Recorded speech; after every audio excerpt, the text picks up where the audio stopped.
Helpings for the Heart. It is written founder George Vandeman's favorite stories. No questions. The story is told of a railway worker who lived near the tracks. He was off duty that day. He looked up from his work in the yard to see his little boy, 4.5 years old, playing on the tracks, and a train was thundering toward him. There was no time to reach Johnny and snatch him away. He called, but Johnny didn't hear. The train was drawing ever closer. Then the father called out at the top of his voice, for there was nothing else he could do. "Johnny, lie down and don't move." Johnny heard and obeyed instantly, without even turning to look his father's way. At that instant the train rushed over the motionless boy, and after the caboose had passed, the father gathered up his son, both hearts pounding. But Johnny was safe.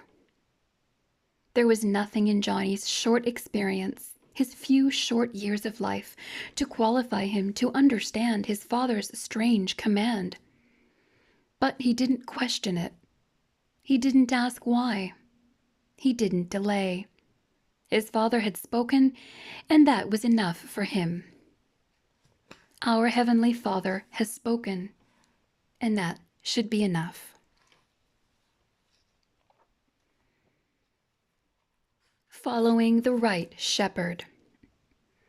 A boy was herding his father's sheep. Not far away, across a little valley, a neighbor boy was likewise herding sheep for his father. The boys were good friends. They often called to each other across the valley that separated their homes. One day, a severe storm came up very suddenly, and the boys with their sheep took refuge under the same huge stone ledge.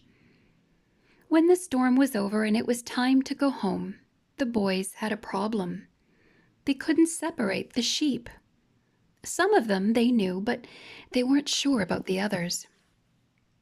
Finally, in desperation and fearful that they would be scolded, they started for home.